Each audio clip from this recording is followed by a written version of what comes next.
चलिए बात करते हैं राहुल गांधी की। राहुल गांधी ने एक बार फिर विदेशी धरती से प्रधानमंत्री मोदी पर हमला बोला है। जर्मनी में उन्होंने पीएम मोदी के विजन पर सवाल खड़े करते हुए कहा कि उनका विजन सही नहीं है। राहुल गांधी ने कहा कि भारत में बहुत से लोग पीएम मोदी को सपोर्ट करते हैं, लेकिन बहुत से लोग उनकी विचारधारा और भारत के बारे में उनके विजन से सहमत नहीं है। हमें लगता है कि उनका ये विजन फेल हो जाएगा और इसमें बहुत सारी समस्याएं हैं। इससे भारत में बहुत तनाव पैदा होगा और भारतीय लोग एक दूसरे से लड़ेंगे, लेकिन हम इससे लड़ेंगे।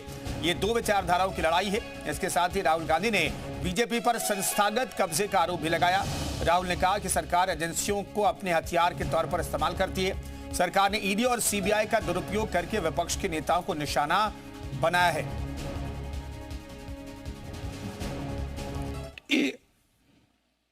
There is a number of people in India who support Mr. Modi, and we cannot get away from that fact. But we do not, a lot of us do not agree with his ideology. We do not agree with the vision of India that he has. We think that the vision will fail. We think that the vision has tremendous problems, will create massive tension in India, will make Indian people fight with each other. So we will fight it, right? And it's a clash between two visions of India. We cannot, on the question of jobs, there is only one way that you can produce jobs at scale for a country like India, and that is manufacturing, right? And what we've done in India and what the BJP has done, they've completely disincentivized manufacturing. When they concentrate power into the hands of, 3 or 4 oligarchs, the Ambanis and Adanis of the world, these are not guys who are interested in manufacturing. If you look at what they do, they're trading companies, they're not producing companies.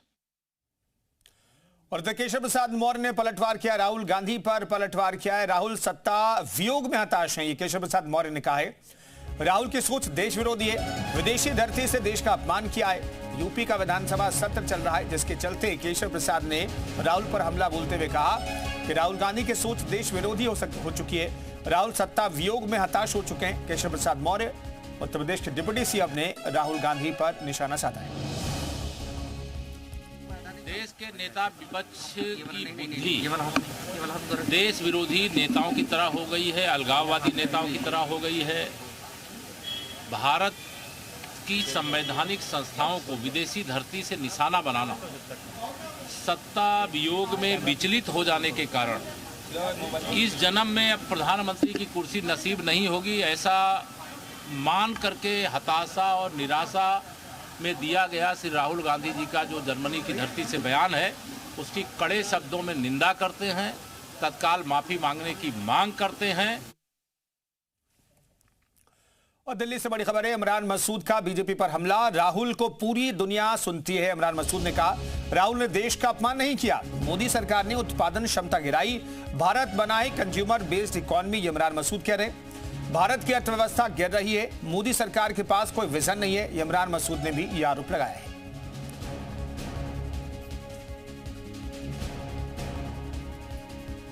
देश की धरती पे सुना कि आपने सुन लिया देश की धरती पर, और 1960 में नहीं जी रहे हो, अब 2025 है। मोबाइल के अंदर पूरा दुनिया है। राहुल गांधी गांव के अंदर बोले हिंदुस्तान के, या जर्मनी के अंदर जाकर के अंटार्कटिका के ऊपर बोलेंगे, पूरी दुनिया सुन लेगी और पूरी दुनिया देख लेगी। ये टेक्नोलॉजी का जमाना है।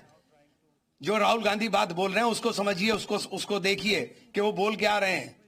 आप कहां लेके जा रहे हो देश को? आपने तबाही के कगार पर खड़ा कर दिया मुल्क। राहुल जी बोलते हैं ना, तो राहुल जी की बात को अगर आप गंभीरता के साथ और गहराई के साथ सोचें तो आपकी समझ में आएगा। आपने पूरी उत्पादन क्षमता जो थी हमारी, उसको गिरा दिया है। हम कंज्यूमर बेस्ड इकोनॉमी बन के रह गए हैं। हमारा देश सिर्फ उपभोक्ता बनकर रह गया है। हमारा लोग दोहन कर रहे हैं। हम अगर उत्पादन नहीं करेंगे तो इतनी बड़ी संख्या में लोगों को रोजगार कैसे दे पाएंगे? और लगातार उत्पादन गिर रहा है। जब आप आत्मनिर्भर की बात करते हैं तो आत्मनिर्भरता कहां है?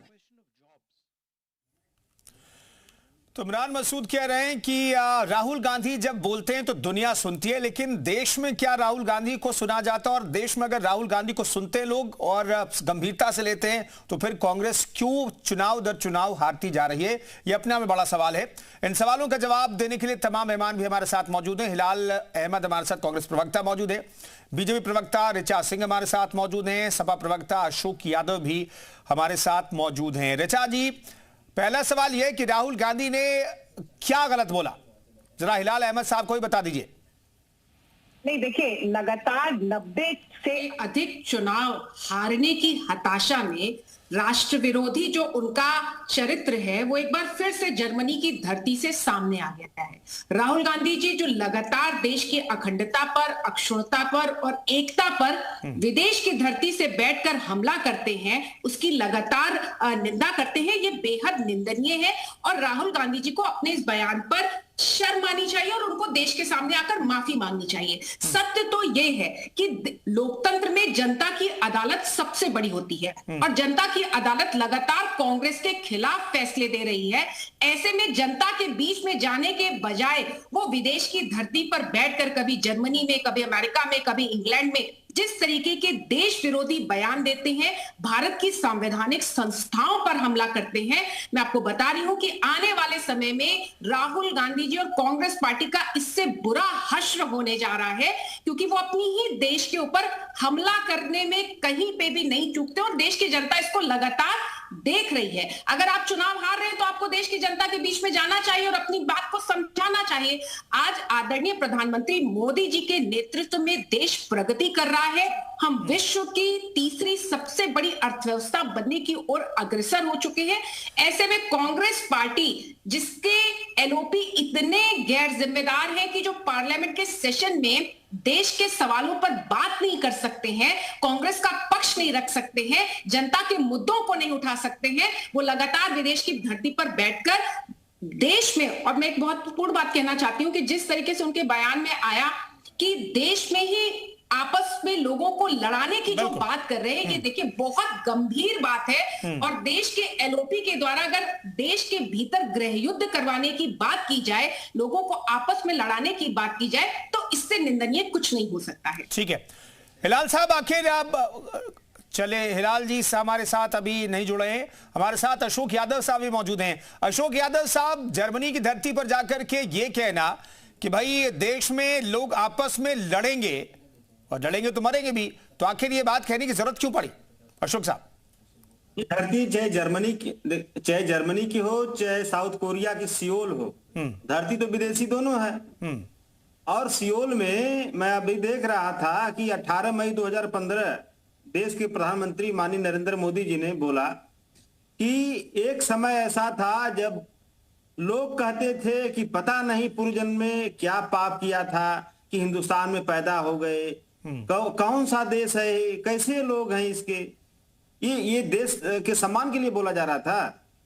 ये देश के प्रधानमंत्री बोल रहे थे सियोल में, और दिनांक है 18 मई 2015। अब बताइए आप, राहुल गांधी ने क्या इस तरह की कोई बात बोली? देश के खिलाफ कोई बात बोली राहुल गांधी ने? मोदी जी ने देश के खिलाफ बोला था। तो अब आप मोदी जी के ऊपर सवाल नहीं उठा सकते। क्यों? क्योंकि वो भाई महापुरुष हैं, नॉन बायोलॉजिकल हैं, वो तो भगवान है, विष्णु के अवतार हैं।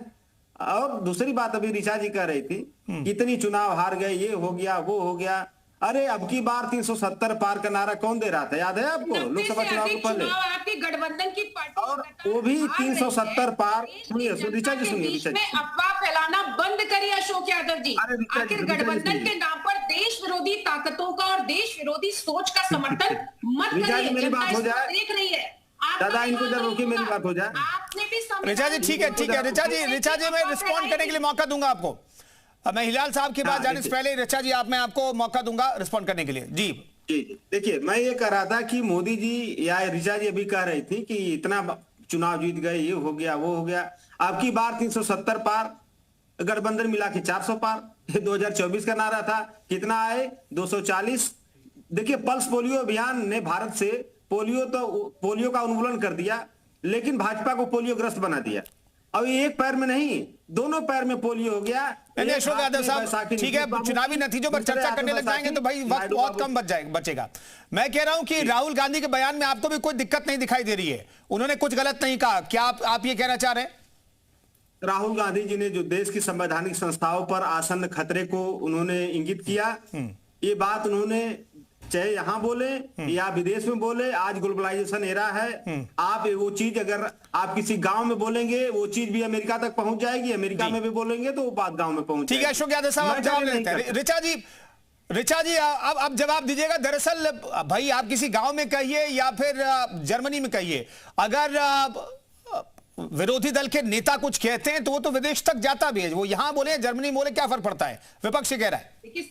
देखिए समाजवादी पार्टी जो लगातार 2014 से चुनाव हार रही है, जिसको उत्तर प्रदेश की जनता ने लगातार 22 में 2017 में नकारने का काम किया है, ये कांग्रेस पार्टी के गठबंधन में इस तरीके से अंधे हो चुके हैं कि देश विरोधी बयानों की भी ये निंदा नहीं कर सकते हैं, क्योंकि इन दोनों की जो है चरित्र एक जैसा, इनको तुष्टीकरण की राजनीति करनी है, लोगों को आपस में लड़ाना है और लड़ाकर लोगों से वोट लेने का प्रयास करना है। लेकिन भारत का लोकतंत्र बहुत मजबूत है और जब श्रीमती इंदिरा गांधी जी इमरजेंसी लगाकर देश के उच्चतम न्यायालय का लगातार अपमान करके अन्य तमाम तरीकों से इस देश के संविधान की प्रस्तावना को बदलकर इस देश की संवैधानिक संस्थाओं को तोड़ नहीं पाई, तो किसी और में ये ताकत नहीं है। लेकिन भारतीय जनता पार्टी लगातार सबका साथ सबके विकास की हम राजनीति ही नहीं करते हैं, बल्कि आज भारत 2047 में किस तरीके से विकसित राष्ट्र की श्रेणी में आकर खड़ा हो जाएगा, इसकी ओर अग्रसर है।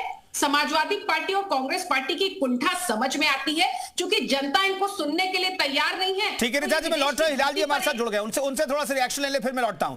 हिलाल साहब क्या कहना चाहेंगे? भाई राहुल गांधी क्यों कहने की कोशिश कर रहे थे कि भाई देश के लोग जो एक दूसरे से लड़ने वाले हैं? कि जहां तक कि राहुल जी का प्रश्न उठता है कि जो वो कह रहे थे, क्यों कह रहे थे, क्या कह रहे थे, तो वो तो प्रेस कॉन्फ्रेंस करते रहते हैं, वो कोई प्रधानमंत्री थोड़ी है जो प्रेस कॉन्फ्रेंस नहीं करते हैं, आप स्वतंत्र हैं उनसे पूछने के लिए भी। तो इसलिए पहली सवाल का जवाब तो ये हुआ। दूसरी बात ये उठती है कि विदेश की भूमि पे कहते हैं, तो विदेश की भूमि पे तो मोदी जी भी कह करके आए थे कि पहले भारत में जन्म लेने में लोग शर्माते थे, जब मोदी जी का जन्म हुआ है तो उनको शर्म आती रही होगी, तो वो तो भारत के लिए कह के उन्होंने कहा है, और बाहर की प्रश्न जाकर के कह करके आए थे, कहीं और नहीं कहा था उन्होंने ये बात। और फिर जाहिर सी बात है, जब ब्राजील के लोगों को वोट देने के लिए उनको वोटिंग अधिकार भारत के अंदर दिया जाएगा, उनको मताधिकार दिया जाएगा, तो आपने तो अपना चुनाव ही अंतर्राष्ट्रीय बना दिया है कि ब्राजील की बालाएं जो है वो यहाँ आकर के वोट देती है, एक नहीं 20-20 जगह पे उनका नाम रखा जाता है, वो वोट देते हैं। और उसके बाद भारतीय जनता पार्टी की आप हिम्मतें देखिए कि वो कहते हैं मैं चुनाव जीत जाता हूं। अरे साहब, बाहर के लोगों को बुला करके आप वोटर बनाते हैं, 20-20 जगहों पे उनको वोटर रखते हैं, आपके चुनाव अधिकारी कैमरे में पकड़े जाते हैं वोटों को बदलते हुए। चंडीगढ़ के मेयर के चुनाव में हम लोग देख चुके हैं। उसके बाद आप कहते हैं हम चुनाव जीत जाते हैं। तो ये तो चुनाव जीतने की प्रक्रिया, इसी की तो मुखालफत हो रही है। इसी के ऊपर तो कहा जा रहा है कि आप जो है वो लगातार चुनावों के साथ हेरा फेरी करते हैं, और इससे ज्यादा और सबूत चाहिए हो तो और सबूत भी लगातार दिए जा रहे हैं कि किस तरह से हो रहा है। तो एक बात तो ये हो गई इसमें। दूसरी बात नहीं लाल साहब, जब इन्हीं फर्जी वोटरों को हटाने की बात एसआईआर के जरिए होती है तो भी दिक्कत होती है विपक्ष को, कहीं तो स्टैंड लेना पड़ेगा ना। ये तो आप लोग कहते हैं ना, हम लोग तो नहीं कहते। ये आपका स्टैंड होगा, विपक्ष का तो स्टैंड नहीं है कि एसआईआर कराने में किसी तरह की दिक्कत होती है। दिक्कत होती है ब्राजील के वोटर्स को रखने में। नहीं भाई, आप लोग ही कहते हैं कि वोट कट गए, आपके सपोर्टर के वोट कट गए। समाजवादी पार्टी के लोग हमारे साथ मौजूद हैं, वो कहते हैं 3 करोड़ वोट कट गए उत्तर प्रदेश में, और सब उनके वोटर हैं। कभी कहते हैं बीजेपी के वोटर हैं। 4 करोड़ वोट कट गए उत्तर प्रदेश में। भाई अब ये तो अखिलेश यादव कह रहे हैं 4 करोड़ वोट कट गए। उन्होंने कहा है ना, तो दिक्कत तो उनको हो रही है। उनसे भी एक बताए, थोड़ी सी उनसे भी पूछने की वो करें।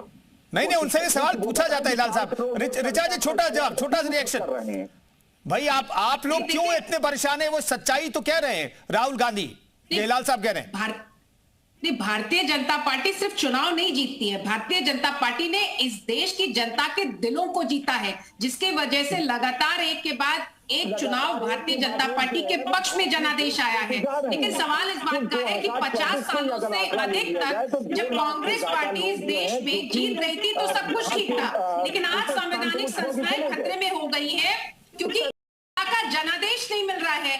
अगर 50 साल तक कांग्रेस पार्टी को जनादेश मिल रहा था तो हमने उसको स्वीकार करके जो है जमीन पर मेहनत करने का काम भारतीय जनता पार्टी ने किया। और भारतीय जनता पार्टी 24/7 365 दिन हम जनता के बीच में सक्रिय रहते हैं। लेकिन आप जाके विदेश की धरती पर देश विरोधी ताकतों के साथ सक्रिय रहते हैं। और आप लिख लीजिए कि कांग्रेस पार्टी की आने वाले दिनों में इससे बुरी हालत। बहुत बहुत धन्यवाद तमाम मेहमानों को। मेरे पास वक्त इतना है, माफी चाहूंगा रिचा जी, अशोक यादव साहब, हिलाल साहब, बहुत बहुत धन्यवाद हमसे बातचीत करने के लिए। तो कुल मिलाकर के राहुल गांधी ने एक बार फिर से तमाम चीजों पर सवाल खड़े किए। ठीक है, एलओपी है वो लोकसभा में, तो उन्हें कहना चाहिए, विरोधी पर निशाना साधना चाहिए सत्ता पक्ष पर, लेकिन ये कहना विदेश में जाकर कि देश के लोग आपस में आने वाले वक्त में लड़ेंगे, ये शायद स्वीकार्य कहीं से भी नहीं है। फिलहाल एक छोटा सा ब्रेक, फौरन लौटते हैं।